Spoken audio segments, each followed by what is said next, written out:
Assalamualaikum warahmatullahi wabarakatuh. Perkenalkan, nama saya Muhammad Musamaka Saputra dan saya bersama rekan saya yaitu Muhammad Masud dan Brianul Ibrahim. Kami akan menjelaskan tentang industri kreatif di bidang musik.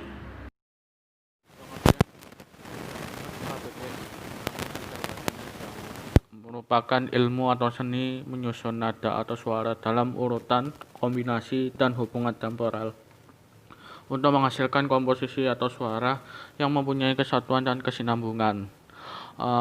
Menurut Encyclopedia Britannica dilansir pada tahun 2015, musik merupakan seni yang memadukan suara, vokal, atau instrumental untuk keindahan atau ekspresi emosional. Fungsi dari musik yang pertama, sebagai ungkapan emosional. Musik sendiri sebagai sarana ungkapan emosi. Contoh saja seorang musisi yang mengadakan konser tunggal. Dia tidak peduli bagaimana reaksi penontonnya nanti, tapi yang terpenting sang musisi sudah berkarya untuk mengungkap emosinya. Melalui rangsangan ritmis dari alunan musik dapat menimbulkan berbagai reaksi psikologis seseorang, seperti dapat menghilangkan stres, dapat membantu mengatasi kecemasan, dan memperbaiki mood. Yang kedua, sebagai hiburan. Orang-orang suka mendengarkan musik saat sedih. Lebih baik mendengarkan alunan musik yang menyenangkan, minimal agar merasa terhibur ataupun supaya tidak merasa bosan. Yang ketiga, sebagai komunikasi. Ini berarti sebuah musik yang berlaku di suatu daerah memiliki arti sendiri ataupun hanya bisa dimengerti oleh warga daerah tersebut. Ini bisa dilihat dari teks ataupun melodinya. Yang selanjutnya, sebagai kesinambungan budaya. Hampir sama seperti fungsi norma sosial. Dalam kesinambungan budaya juga diajarkan sebuah sistem budaya untuk generasi selanjutnya melalui musik. Selanjutnya, sebagai penggiring tari.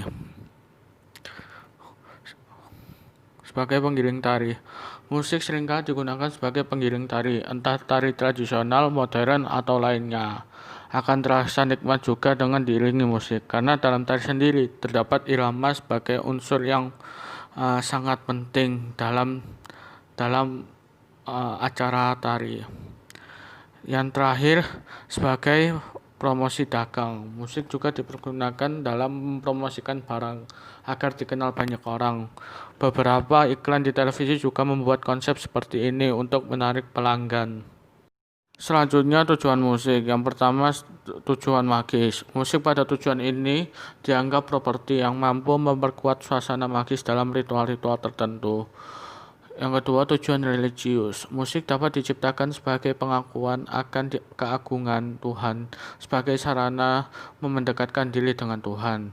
Yang ketiga, tujuan simbolis. Karya musik yang diciptakan pada konteks ini memiliki tujuan simbolis yang dapat menimbulkan kebanggaan terhadap sesuatu, seperti lagu kepahlawan atau lagu kebangsaan.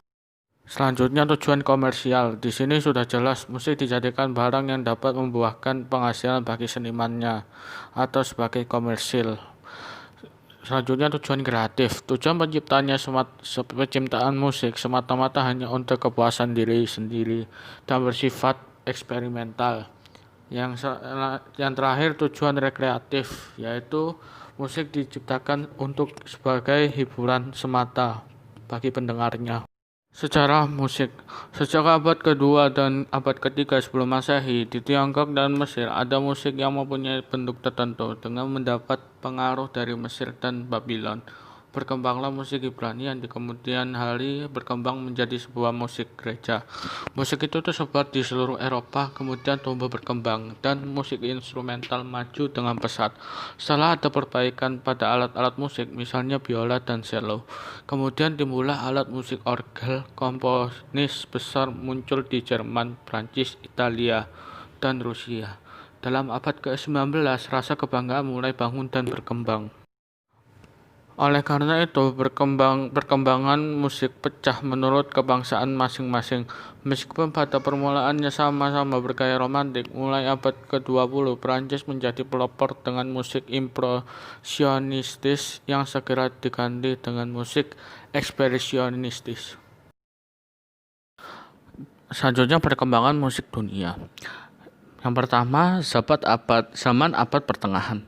Berakhirnya kerajaan Romawi pada 476 Masehi sampai dengan zaman reformasi agama Kristen oleh Martin Luther 1572 Masehi. Perkembangan musik pada zaman ini disebabkan oleh terjadinya perubahan keadaan dunia yang semakin meningkat, yang menyebabkan penemuan-penemuan baru dalam segala bidang, termasuk dalam kebudayaan, termasuk musik. Perkembangan selanjutnya adalah adanya perbaikan tulisan musik dan dasar-dasar teori musik yang dikembangkan oleh Guido de Arezzo pada tahun 1050 Masehi. Pelopor musik pada zaman pertengahan adalah Guillaume Dufay dari Prancis dan Adam Lehi dari Jerman. Selanjutnya, zaman Renaissance. Renaissance artinya kelahiran kembali tingkat kebudayaan tinggi yang telah hilang pada zaman Romawi. Musik dipelajari dengan ciri-ciri khusus, contohnya nyanyian percintaan, nyanyian keperwiraan. Sebaliknya, musik gereja mengalami kemunduran. Pada zaman ini, alat musik piano dan organ sudah dikenal, sehingga muncullah musik instrumental. Di kota Florence berkembang seni opera. Komponis-komponis pada zaman Renaissance, diantaranya yang pertama Giovanni Gabriel pada tahun 1557 sampai 1612 dari Italia, Galilei 1533 sampai 1591 dari Italia, Claudio Monteverdi 1567 sampai 1643 dari Venesia, dan yang terakhir Gian Battista Lully 1632 sampai 1687 berasal dari Prancis. Selanjutnya, zaman Barok dan Rokoko. Kemajuan musik pada zaman pertengahan ditandai dengan munculnya aliran-aliran musik baru. Di antaranya adalah aliran Barok dan Rokoko. Kedua aliran ini hampir sama sifatnya, yaitu adanya pemakaian ornamentik hiasan musik. Perbedaannya adalah bahwa musik barok memakai ornamentik yang diserahkan pada improvisasi spontan oleh pemain, sedangkan pada musik rokoko semua hiasan ornamentik dicatat. Komponis pada zaman barok dan rokoko. Yang pertama Johann Sebastian Bach, yang kedua George Friedrich Handel. Terakhir, zaman romantik. Musik romantik sangat mementingkan perasaan yang subjektif. Musik bukan saja dipergunakan untuk mencapai keindahan nada-nada, akan tetapi digunakan untuk mengungkapkan perasaan seseorang. Oleh karena itu, dinamika dan tempo pada zaman ini banyak dipakai. Komponis pada zaman ini yang pertama Ludwig van Beethoven dari Jerman, Franz Peter Schubert dari Wina, Francis Friedrich Chopin dari Polandia, Robert Alexander Schumann dari Jerman, yang terakhir Johannes Brahms dari Hamburg, yaitu negara Jerman. Berikut adalah contoh dari musik Indonesia atau musik tradisional dari Indonesia, yaitu musik Betawi. Ada banyak contoh musik tradisional dari Betawi dan juga alat-alat musik dari budaya Betawi. Selanjutnya ada gambang kromong. Nah, di gambang kromong ini adalah musik khas Betawi. Sejarahnya musik ini dipengaruhi beberapa unsur masuk dari musik negeri Cina, yaitu dengan digunakannya alat musik gesek berupa konghayan, lehyan, dan skong. Sementara alat musik asli pribumi adalah kromong, kemor, kecrek, gendang, kempul, dan gong, seperti gambar yang ada di atas. Gambang kromong awal mula terbentuk orkes gambang kromong dipimpinan oleh golongan negara Cina yang bernama Ni Hukong. Sebuah grup gambang kerap dimainkan lagu-lagu negara Cina yang biasanya dibawakan secara instrumental. Nah, musik gambang kromong ini berkembang sekitar abad ke-18 yang lalu. Selanjutnya ada tanjidor. Nah, di tanjidor ini orkes tanjidor dipengaruhi oleh beragam budaya dari Eropa. Orkes Tanjidor mulai ada sejak abad ke-18.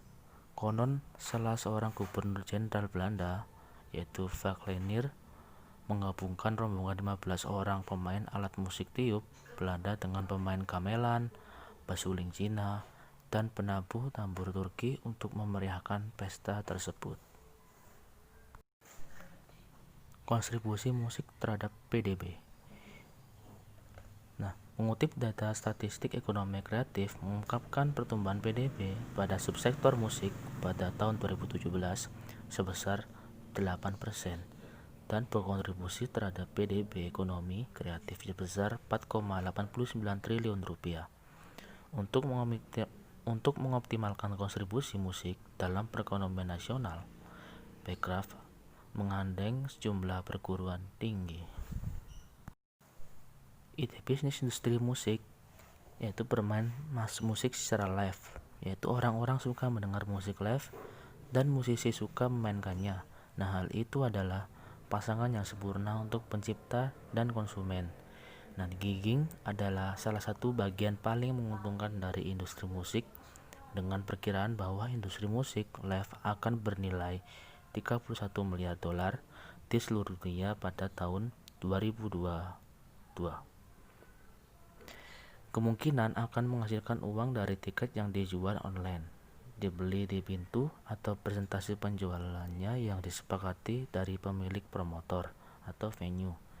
Namun, ada juga dua cara online untuk mulai membawa uang dari acara langsung.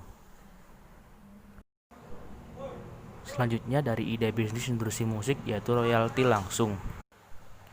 Saat ini dapat dengan mudah mulai mengumpulkan royalti hak cipta untuk tampil. Jika mendaftar ke PRS dan melakukan lagu yang ditulis yang terdaftar sebagai PRS, mereka akan membayar untuk pertunjukan ini. Setiap tempat memiliki lisensi PRS untuk menutupi biaya pembayaran royalti ini. Jadi pastikan melakukan riset dan mengambil keuntungan dari ini. Setiap kecil diperhitungkan, jadi jangan takut untuk bertanya kepada promotor Anda atau agen pemesanan atau orang-orang di venue itu sendiri. Selanjutnya, jual beat dan sampel. Nah, berikut ini yang perlu diketahui tentang menjual beat secara online. Yang pertama itu ada mixing dan mastering. Merupakan orang membeli beat, Anda akan mengharapkan tingkat kualitas teknis. Jika belum pernah menghasilkan beat sebelumnya, itu bukan sesuatu yang bisa dapat dengan mudah. Perizinan saat ada orang beli beat dari mereka, sebenarnya membeli lisensi untuk menggunakan beat itu dalam musik mereka. Ada banyak jenis lisensi, jadi pastikan memahami hak apa yang diberikan saat menjual beat. Yang ketiga, pemasaran. Ada banyak tempat untuk menemukan beat untuk dilisensikan, tetapi pelanggan cenderung sangat pilih-pilih tentang apa yang mereka cari. Ide bisnis industri musik. Di ide bisnis industri musik ini mengajar kelas musik. Tidak semua musisi mengejar superstardom global. Bagi sebagian orang, melatih generasi seniman berikutnya adalah pencapaian yang mereka inginkan. Dapat juga membuka jasa untuk menjadi guru kursus musik di sejumlah platform pembelajaran online. Tempat mencari pekerjaan musik untuk musisi antara lain yang pertama ada Skillshare yang bisa diajar, yang ketiga Podia, yang keempat Udemy. Sekian dari video presentasi kami. Mohon maaf bila ada kekurangan, mohon dimaafkan sebesar-besarnya. Wassalamualaikum warahmatullahi wabarakatuh.